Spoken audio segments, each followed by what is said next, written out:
Assalamualaikum dan selamat sejahtera. Kami dari kumpulan 7 akan membentangkan tajuk keadilan ekonomi. Sebelum meneruskan pembentangan, saya akan memperkenalkan ahli kumpulan saya.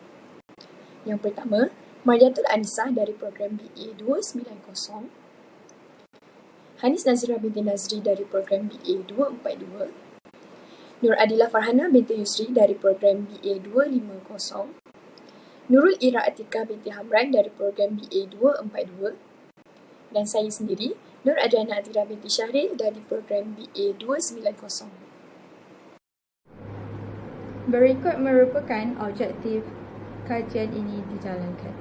Kajian ini dijalankan adalah bertujuan untuk: pertama, memahami maksud keadilan ekonomi; kedua, mendalami ilmu ekonomi Islam dan matlamatnya; ketiga, mengolah punca-punca keadilan ekonomi terjejas; keempat, menjelaskan kelebihan keadilan ekonomi terhadap masyarakat dan negara; kelima, menerangkan cara-cara untuk mencapai keadilan ekonomi; keenam, membincangkan bagaimana keadilan itu dapat dipraktikkan dalam konteks ekonomi; dan yang terakhir sekali, ketujuh, mengulas kesimpulan terhadap keadilan ekonomi. Apa itu keadilan ekonomi? Secara ringkasnya, keadilan ekonomi merujuk kepada tindakan bersikap adil terhadap pengagihan peluang dan pendapatan dalam kalangan rakyat. Dalam tajuk ini, saya akan mengaitkannya dengan sistem ekonomi Islam. Hal ini kerana terdapat banyak ketidakadilan yang dilakukan terhadap manusia dalam penerapan sistem ekonomi moden seperti kapitalisme dan sistem ekonomi sosialis. Banyak ketidaksamaan sosial merentas komuniti menyumbang kepada kemiskinan atau pengangguran yang meluas dalam negara, yang merupakan isu yang menjadikannya tidak adil. Oleh itu, kita memerlukan sistem ekonomi yang boleh menyumbang kepada kesejahteraan manusia yang kita sebut sebagai sistem ekonomi Islam. Yang pertama, ekonomi Islam adalah ilmu yang mengkaji kegiatan manusia yang selaras dengan kehendak syariat dari segi mendapatkan, mengguna atau mengurus sumber-sumber alam secara kebendaan dan kerohanian untuk kebaikan semua pihak demi mendapat keredaan Allah SWT. Seterusnya, ekonomi Islam adalah berteraskan syariah bagi melindungi ketidakadilan dalam pemerolehan dan penggunaan sumber alam dengan memenuhi kepuasan manusia untuk melaksanakan tanggungjawab terhadap Allah SWT dan masyarakat seluruhnya.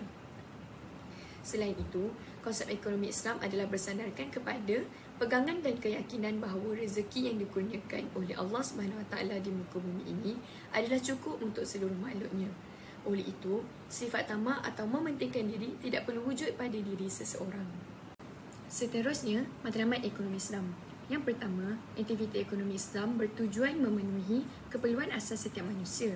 Keperluan asas ini termasuklah mempunyai pakaian yang sesuai, tempat tinggal yang selesa, makanan yang mencukupi dan keperluan perubatan. Seterusnya, ekonomi Islam bermatlamatkan untuk mencapai penggunaan sumber yang optimum, cekap, berkesan dan tidak membazir. Yang ketiga, ekonomi Islam juga berhasrat untuk melaksanakan pengagihan kekayaan yang saksama dan adil. Kekayaan yang dimaksudkan ini termasuklah dari segi pendapatan, harta benda dan pembangunan. Ekonomi Islam juga bertujuan untuk menjamin hak dan peluang yang sama untuk semua orang tanpa mengira keturunan, bangsa atau warna kulit. Asas-asas ekonomi Islam jelas menunjukkan keadilan masyarakat dapat dipelihara berasaskan falsafah dan matlamat sistem ekonomi Islam itu sendiri. Terdapat beberapa punca keadilan ekonomi terjejas atau berlakunya ketidakadilan ekonomi di negara kita. Antaranya ketidaksamaan pendapatan dalam kalangan rakyat, ketidaksamaan pendidikan dan diskriminasi pekerjaan. Ketidaksamaan atau perbezaan pendapatan didefinisikan sebagai pembahagian pendapatan yang tidak sama antara orang ramai. Perkara ini menjadi punca berlakunya ketidakadilan ekonomi kerana sebahagian besar jumlah masyarakat di negara kita perlu menanggung bilangan ahli keluarga yang ramai dengan kos sara hidup yang semakin tinggi disebabkan ekonomi yang semakin meningkat dan juga gaji yang tidak dinaikkan setaraf dengan peningkatan ekonomi di negara kita. Dalam arti kata lain, walaupun ekonomi berkembang dengan pesat, sebahagian daripada hidup masyarakat di negara kita akan mengalami kesukaran untuk meneruskan kehidupan mereka oleh kerana kos sara hidup yang tinggi. Ketidaksamaan atau perbezaan dalam bidang pendidikan merujuk kepada peluang pendidikan yang diberikan tidak sama antara masyarakat yang duduk di bandar dengan masyarakat yang duduk di luar bandar. Perkara ini dapat dilihat dari segi penyediaan kemudahan infrastruktur dan penempatan guru di kawasan pedalaman. Disebabkan kemudahan prasarana yang kurang lengkap menyebabkan mereka yang tinggal di kawasan pedalaman kurang atau tidak terlibat dengan arus pendidikan. Hal ini menyebabkan mereka mempunyai ilmu pengetahuan yang cetek tentang sesuatu perkara atau kurang berpengetahuan. Akhir sekali, diskriminasi pekerjaan. Diskriminasi merujuk kepada layanan yang tidak adil terhadap individu tertentu, di mana layanan yang diberikan berbeza berdasarkan kumpulan yang diwakili oleh individu berkenaan. Contohnya masyarakat berlainan warna kulit, agama, kaum, asal negara, umur dan sebagainya.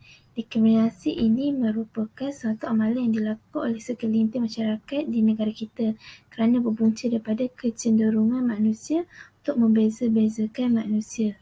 Diskriminasi pekerjaan berlaku kepada mereka yang sedang mencari pekerjaan. Hal ini demikian kerana sebahagian tempat mencari pekerja berdasarkan jantina, agama, kebolehan, keturunan, umur dan sebagainya. Contoh terdapat isu berkenaan dengan diskriminasi pekerjaan ini, di mana terdapat berita mengenai beberapa rangkaian hotel antarabangsa yang melarang pekerja wanita beragama Islam di bahagian khidmat pelanggan untuk memakai tudung. Perkara ini menyebabkan masyarakat susah untuk mencari pekerjaan walaupun mereka mempunyai kelulusan dalam bidang pengajian. Situasi begini boleh menyebabkan berlakunya peningkatan kadar pengangguran dalam kalangan siswaza kerana mereka terpaksa mencari pekerjaan di luar bidang pengajian mereka dan dibayar gaji yang tidak setimpal dengan kelulusan yang diperolehi. Seterusnya, kita akan teruskan perbincangan tentang kelebihan keadilan ekonomi. Terdapat dua kelebihan keadilan ekonomi, iaitu dari segi masyarakat dan yang kedua dari segi negara. Terdapat tiga kelebihan keadilan ekonomi terhadap masyarakat. Yang pertama ialah taraf kehidupan masyarakat akan meningkat, seterusnya taraf pendidikan masyarakat akan meningkat dan yang terakhir sekali, taraf kesihatan masyarakat juga akan meningkat. Apabila keadilan ekonomi terhadap masyarakat berlaku, taraf kehidupan masyarakat akan meningkat. Hal ini kerana setiap satu individu dan keluarga dalam kalangan masyarakat tersebut akan mampu hidup dalam keadaan yang sama rata dari segi gaji dan juga tiada lagi masyarakat yang hidup dalam keadaan yang miskin tekar. Tiada lagi jurang kehidupan antara yang kaya dan juga yang miskin. Oleh itu, taraf kehidupan masyarakat akan menjadi sama rata dan akan mewujudkan keadaan yang lebih aman. Apabila taraf kehidupan masyarakat meningkat, secara tidak langsung, cara percakapan masyarakat tersebut akan menjadi lebih baik, lebih menarik. Seterusnya ialah taraf pendidikan masyarakat akan meningkat.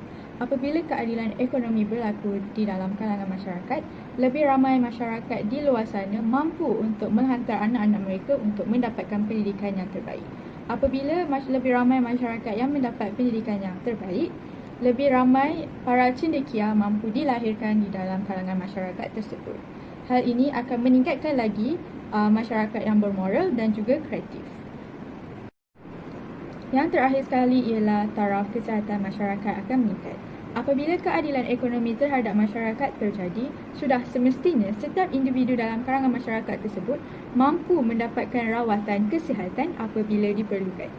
Apabila senario ini berlaku, kita dapat menyelamatkan warga negara kita sendiri, iaitu masyarakat kita sendiri, yang akan memberikan lebih banyak manfaat kepada masyarakat dan negara kita. Secara tidak langsung, banyak nyawa dalam kalangan masyarakat kita sendiri dapat kita selamatkan. Seterusnya ialah kelebihan keadilan ekonomi terhadap negara. Terdapat tiga kelebihan keadilan ekonomi terhadap negara. Yang pertama ialah mewujudkan negara yang sejahtera. Seterusnya, sumber pendapatan negara akan meningkat dan yang terakhir sekali ialah mata wang negara akan meningkat. Kelebihan keadilan ekonomi terhadap negara yang pertama ialah mewujudkan negara yang sejahtera. Apabila keadilan ekonomi di dalam sesebuah negara dipraktikkan, Negara yang sejahtera mampu diwujudkan kerana masyarakatnya bersatu padu. Tiada sifat iri hati di dalam masyarakat, dalam diri masyarakat, dan juga taraf kehidupan setiap masyarakat di dalam negara tersebut adalah sama ataupun lebih kurang sama. Sebagai contoh adalah negara di Switzerland dan juga Brunei. Kelebihan keadilan ekonomi terhadap negara yang kedua ialah semua pendapatan negara akan meningkat. Hal ini berlaku kerana apabila keadilan ekonomi negara terjadi, setiap satu perkara di dalam negara kita akan kita jumpa dan dapat kita manfaatkan. Contohnya dari segi pertanian, peladangan dan sebagainya.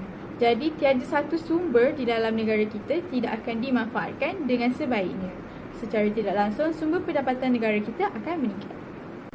Kelebihan keadilan ekonomi terhadap negara yang terakhir ialah mata wang negara akan meningkat. Apabila kestabilan ekonomi di dalam sesebuah negara itu dikecapi, sudah semestinya lebih banyak pelabur dari negara luar akan berminat untuk melabur di negara kita sendiri. Selain itu, pelabur di negara luar juga akan lebih berminat untuk bekerjasama dengan sesebuah negara yang mampu menunjukkan kestabilan ekonomi. Oleh itu, secara tidak langsung mata wang negara akan meningkat sekiranya keadilan ekonomi di dalam sesebuah negara dipraktikkan. Assalamualaikum dan selamat sejahtera. Kita teruskan lagi dengan bagaimana cara untuk mencapai keadilan ekonomi. Terdapat 3 cara yang akan saya kupas pada hari ini, iaitu pelaksanaan cukai progresif, pelaksanaan gaji minimum dan juga kemasukan kepelbagaian dalam industri ekonomi. Kita pergi kepada poin kita yang pertama, iaitu pelaksanaan cukai progresif. Cukai progresif merupakan sistem cukai di mana peratusan cukai yang dikenakan kepada penerima pendapatan meningkat apabila pendapatan yang diterima juga meningkat. Ini merupakan cara kerajaan untuk menangani ketidaksamaan pendapatan dan juga mengagihkan semula kekayaan. Dana cukai digunakan untuk menyediakan perkhidmatan awam yang boleh memberikan manfaat kepada semua penduduk, seperti pendidikan, infrastruktur awam, perumahan awam, perkhidmatan sosial dan juga kebajikan. Kita teruskan lagi dengan pelaksanaan gaji minimum. Pelaksanaan gaji minimum sangat penting untuk mengelakkan eksploitasi pekerja oleh pihak kapitalis, yang mana ia tidak dicampur tangan oleh pihak kerajaan. Jika masalah ini terus berlarutan, maka pekerja tidak dapat menggunakan kemahiran yang mereka ada semasa bekerja, dan selain itu mereka tidak boleh keluar dari pekerjaan berikut kerana mereka perlu menyara keluarga. Pelaksanaan gaji minimum ini sangat penting untuk mendorong kepada kecekapan ekonomi kerana pekerja dibayar sejajar dengan kadar pasaran. Selain itu, pekerja juga boleh mencari pekerjaan yang sesuai dengan kemahiran mereka. Teruskan lagi dengan poin kita yang terakhir, iaitu kemasukan kepelbagaian ataupun diversity inclusion. Keadilan ekonomi diberikan kepada mereka yang mempunyai pelbagai latar belakang, tidak mengira kaum, bangsa, agama, umur dan juga jantina. Ini menyediakan peluang tambahan kepada mereka yang datang daripada latar belakang kurang bernasib baik ataupun golongan berpendapatan rendah. Sebagai contoh, pihak kerajaan menyediakan bantuan kepada golongan berpendapatan rendah untuk